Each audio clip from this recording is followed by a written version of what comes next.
Hello YouTubers, Joe Kersey here and Paul Bennett on Wednesday, April 8th? Right. April 8th, 2015. And Paul's gotten home from work, obviously, because he's here. And the video is uploading currently about some other matters that happened today. None of which are of major consequence, but just things that I felt the need to remark on. But let me see this text here. We've got there's a group on the Facebook tour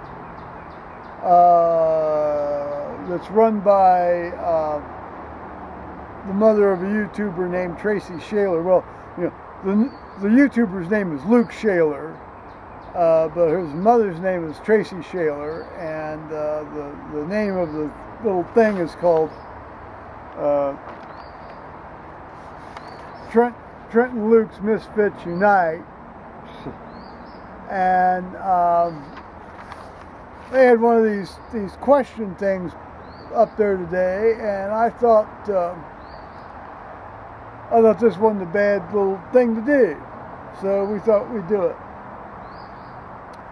And the first question is, if you could have had the starring role in one film, I prefer movie, already made, which movie would you pick? Well, at least they used the right word the second time. What would you pick there, Paul? I'd do Ordinary People. Ordinary People? Yeah, you know, like the one with Carol Burnett. Oh, yeah. You know, where they sank the Mercedes in the lake. And Donald Sutherland. Well, no, I don't. Did they sink the Mercedes in the lake? Are you confusing that with? It had Alan Alda and Carol Burnett. No, it didn't have Alan Alda in it. It had Donald Sutherland in it, and I think you're confusing the sinking the Mercedes in the lake with the Tom Cruise thing. No, that was a Ferrari. He ran into the lake. Oh hell! I don't know. Okay, well, I don't recall a car going into the. Oh no! Wait a minute! They drove it out onto the ice, and the ice came. Well, no, they drove it out onto the dock, and the dock collapsed, and that was when that was crude. Yes, that was. Okay, well, what was Ordinary? No, our Ordinary People. They didn't drive a car into the lake.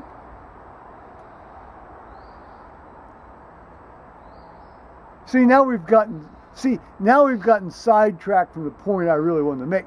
The point I really wanted to make about the Ordinary People was that the Donald Sutherland character was just so profound. He played that role as far as feeling completely bereft and adrift from his wife after, you know, the oldest son got killed in an accident on Lake Michigan, and this other kid was trying to kill himself, and the wife was so uptight she wouldn't really try to help him, and that. Oh, she walked off and left the dad and son alone together. Well, yes, and there's that wonderful scene at the end where they're sitting in front of the window in the morning, and the light's coming in, and it's basically backlit, and you see them almost in silhouette, and it's he and the wife, and they have this conversation, and the wife gets up and leaves. Mary Tyler Moore, yes.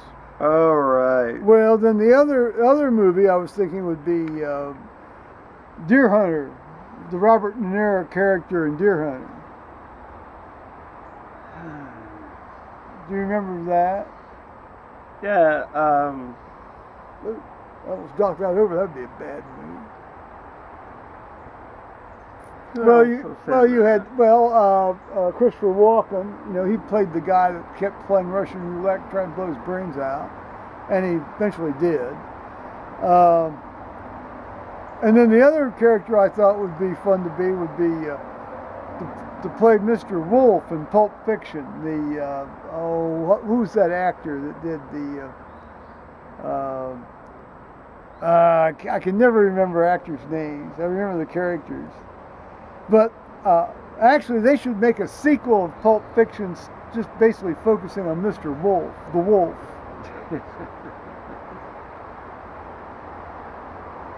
And as crazy as a loon as Travolta is, but all this Scientology crap, maybe they could blow him away in the next movie too. Oh, they did blow him away in that one as well. So hell, it could be double blown away.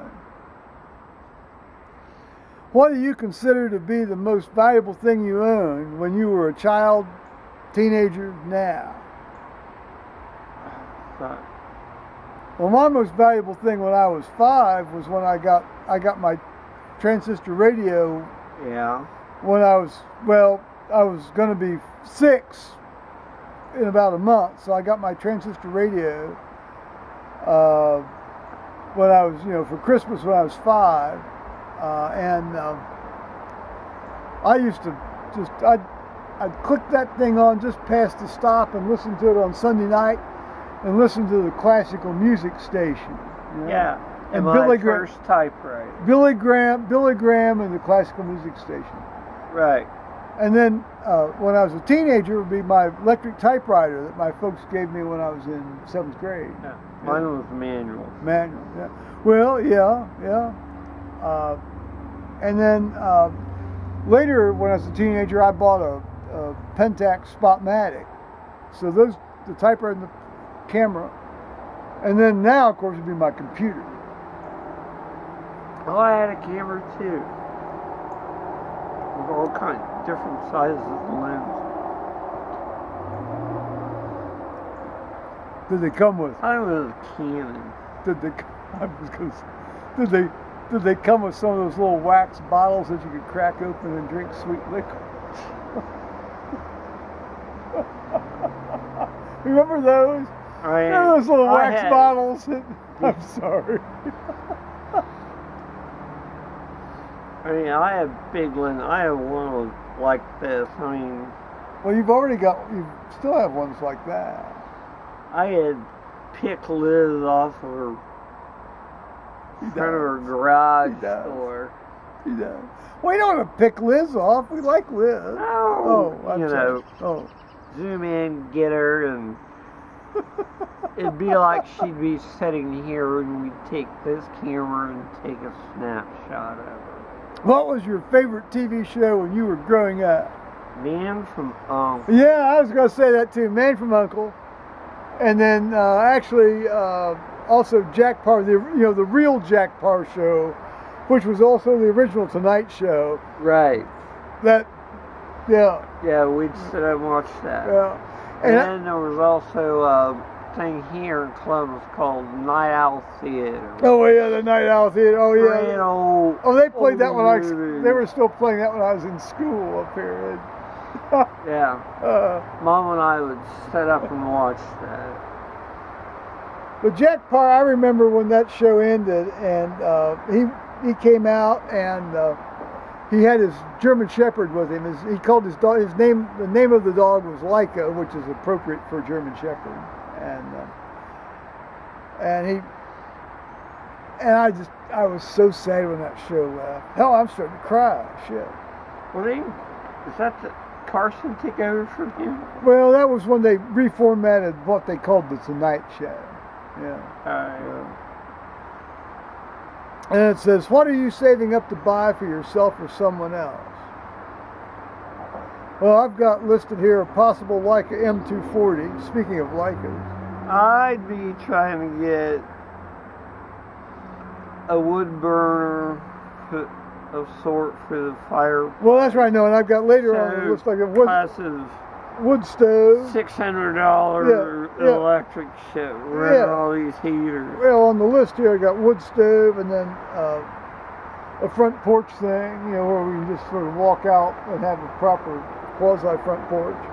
Yeah. And then maybe when they get this road built, fence up along the road there, such that Yeah, put a fence or freaking trees like Well, we have great trees over here, but they're... Well, as you may have gathered, the camera's battery shut the camera down here. What I was getting ready to say was that Paul was talking about these trees. You know, we're going to lose a lot of our trees out front because of the road work. And I was talking with him the other day about we actually got a proper nursery guy to come in, and you know, when we finally establish how far back the most extreme interpretation of the county we'll consider the right of way, and as long as we're not planting trees under any power lines they might have. And so we're talking, this is 2 or 3 or 4 years out from now.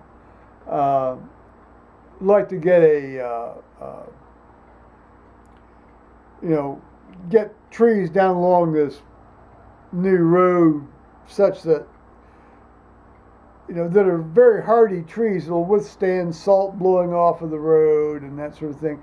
Black locust is particularly good, and it grows well in clay soil, which is what we have up here. Evergreens don't grow well at all in clay, and they don't grow well with road salt blowing off on them. So I think get some advice and maybe have some stuff done. Not these 5, 6, 7-year-old trees, but just trees that have gotten a good year start and are likely to survive, or at least 60% of them are likely to survive. And maybe even in 2 rows, staggered rows. So that was what we were driving at right at the end of that. So on that note, we'll say bye-bye, YouTubers.